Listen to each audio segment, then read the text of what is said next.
And hello everyone, I'm Breor. In today's video, I would like to talk to you about feeding your troops. And now this is a very fundamental concept of playing Goodgame Empire, and it's very important for anyone who wants to exceed the feeding capacity, if you will, of your castles. Now I'm exceeding the food capacity in all of my castles right now, but that's okay, because I'm an avid looter. And I'm going to make quite a few videos about looting in the upcoming future, um, each on a different resource or subject or niche, if you will, of the topic. But today's video will be all about looting food. Now, I welcome you to my sand castle, where I have over 2,000 troops right now, and they're eating away at my food. Now, I don't have much food left either, and I'm in the red, negative 2.2 thousand per hour, so we'll be gone in 2 hours, as you can see right there. Now, the best way to change this, especially in the kingdoms, is just to loot your robber baron towers. Here we'll be fighting some desert warriors, I believe they're called. I don't think they have a special name, which is a little disappointing. I spied this one already, but this is a maxed out tower. Every time I attack it, it doesn't level up, it stays the same, so I know it's going to be there already. So I have two options when attacking towers. Now one option gives me a lower tool loss, which is pretty attractive because you need a lot of tools to keep up looting, and I don't want to burn through tools when I don't have to. However, I want to send enough troops so that I carry home a lot of food, so I'm going to go ahead and use those tools rather than use sacrifices or tool busters to burn the tools off the enemy's wall. Now, if you have no idea what I'm talking about there, that's okay. I'll put a link in the video description to my Toolbusters video, so you can go check that out. Now, I'm dropping in ranged here because that's what the setup prescribes for the max level desert tower. I have a video on that as well. I've made quite a few, I guess, at this point, so you can go check that out as well.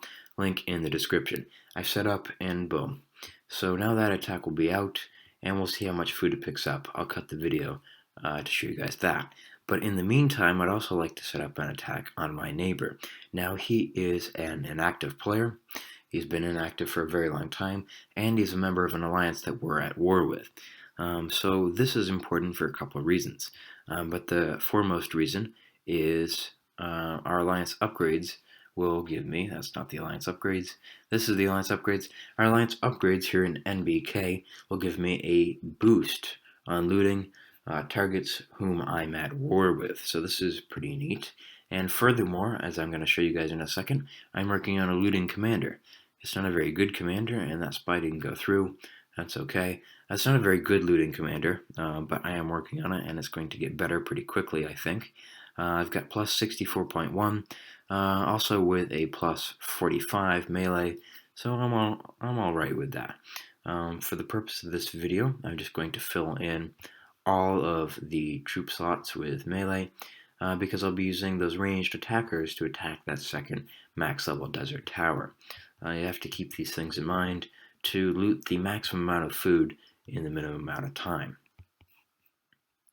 Now I'm going to continue, if it will let me, to plug in melee troops. And alright, this attack is all filled out. Looks like I have an excess of 5 melee attackers, and this is an important screen. You want to come down here and loot food if that is indeed the resource you're going for. Now we're going to launch this attack, and I'm actually going to put rubies on it so they have less of a warning. I don't think that they would support by any means, because they haven't the 100 times I've attacked that player in the past. Now I should get at least 30,000 food from Mad 4 here, so that's good. And let me fill out my second attack on this desert tower, this other desert tower, and I'll jump the video to when food is coming home. And our attacks landed, and all 3 of them were victories. I certainly expected that they would be, and I think I picked up approximately 55,000 food, so very worthwhile. All in 1 minute, I gathered that food. Now, from the maximum level desert towers, I picked up 7 and 9,000 food respectively, which isn't a whole lot, but considering they add up, especially when you're attacking 5 or 6 towers at a time, it's very helpful. Now, our main resource looting attack here was on Mad 4, and I picked up 41,000 food from that. So that's where all of the food that is now in my storehouse is coming from, and I should be set to go for the overnight. Now, while this may be the case, looting is not the only factor. You do need to optimize your food production in order to be able to support lots of troops. Now let's talk about how you can do that, because there are many, many different factors that play into this. The first and most obvious is how many production buildings you have. Now for farmhouses, I recommend that you have about 12, because after 12, they start producing less and less. Well, actually, after a couple, they start producing less and less. But they start producing so little food that they really aren't worthwhile. They just take up space. Now, instead, you should fill that space with castle gardens and other decorative items. This being said, it is helpful to build up to the 5% production rate and go from there. Now let's move on to another factor, because I feel that just building those structures is pretty simple. Now the Overseer. Many players overlook the Overseer. I do not recommend that you spend rubies to increase your wood and stone production, but I do like the food Overseer. That's going to give you plus 25% production, and when you have castles that have large production rates, this will be very helpful. So I would consider doing that if I was you. Alright, let's move on to another factor, and this one is going to require me to venture to my main castle and take a look at research. Now I have completed this research, I did so a long time ago, and it's the 3-field crop rotation. Because I have level 5, it gives me a plus 20% bonus. I'm sure this has been very helpful over time.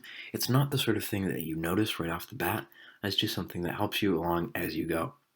Now, I understand that a lot of players can't get to this point, or it's going to take a long time for you to level up or get enough resources to get here. But when you do get your research tower up and running to level 2, this would be the first direction I recommend that you head. I'm going to make another video, however, on completing research, so stay with me.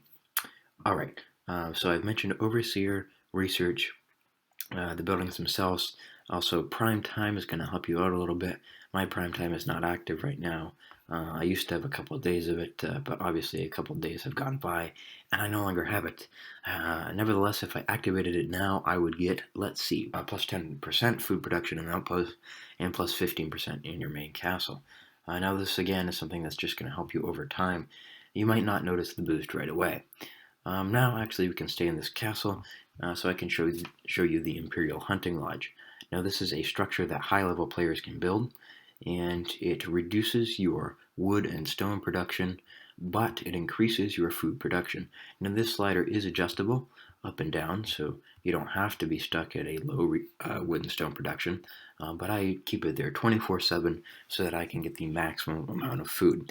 Now, the fact that it reduces resources probably won't be reduces wood and stone resources probably won't be a huge deal for high-level players, because we do a lot of looting and we have less construction. Nevertheless, if you are upgrading your towers or doing something else that requires a lot of resources, maybe you'd like to turn this off for a while, and I understand that. So yeah, I keep this on 24/7. If you're a low-level player, don't worry, you'll get there, and you'll enjoy it when you do. Now, I guess just side notes, you can buy resources from the, resource trader. I doubt he's here right now. Oh, the traveling merchant. Yes, he is here. Let's see what he's selling food for, so I can point out to you how ridiculous it would be to buy food from him. So here's 12,500 food.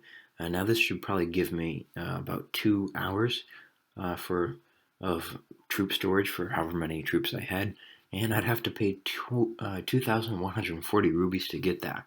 So that's a ridiculous rate, and it's even more ridiculous at the gift peddler, where you buy food and gift it to other players. I don't understand why people would do that. Anyway, so those are not viable alternatives to food production. They are not alternatives to resource looting. So just, I wouldn't recommend relying on that by any means, nor can many players afford to. Alright, so are there any other things that can affect food production? I think we've talked a little bit about public order in the past, but that's very helpful to increasing overall production of everything, and I would recommend that you focus on public order as much as possible. And then you should also take into account what your fields are going to give you. Now in the kingdoms, this is now 2. It supports 2 production buildings at 100%.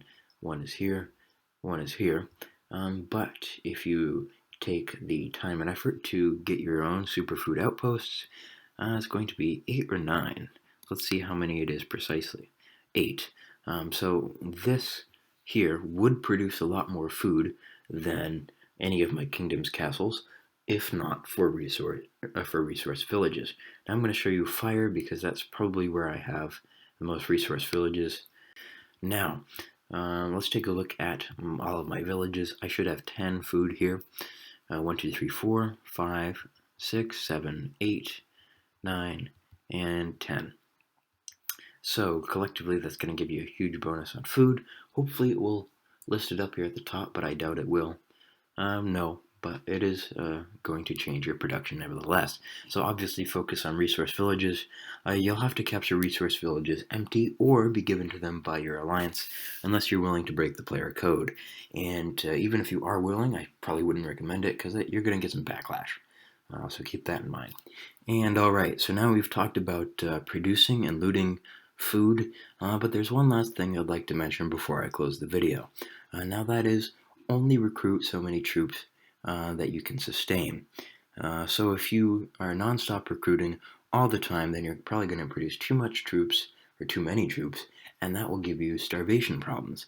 Now the thing with starvation is you don't just lose 1 or 2, generally, you lose thousands. So you clicking on 5 more troops to recruit could cost you thousands of troops, so be smart. Don't put yourself in a position where your troops are going to starve off overnight, or that you have to stay up to 4 a.m. every night to continue looting food.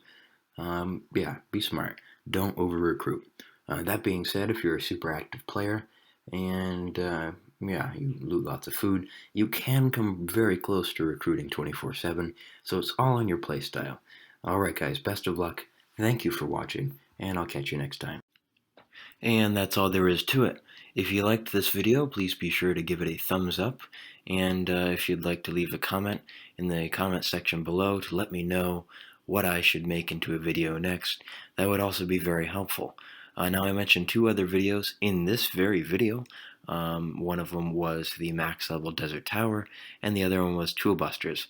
I put the annotations up on the screen before you again, so if you have more time, feel free to click through and check those out.